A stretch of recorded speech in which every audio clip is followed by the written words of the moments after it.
This is Lantana camara, a tiny flower with a big story.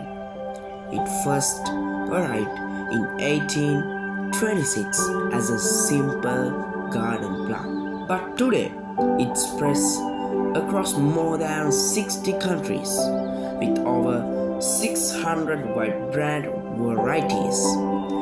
Its colors shift as it blooms, from white to yellow to orange, pink, and red. Beautiful, yes, but powerful too. Growing fast, shaping landscapes, challenging ecosystems. Still, people use it for fences, fuel, and medicine, and nature decoration. Lantana camara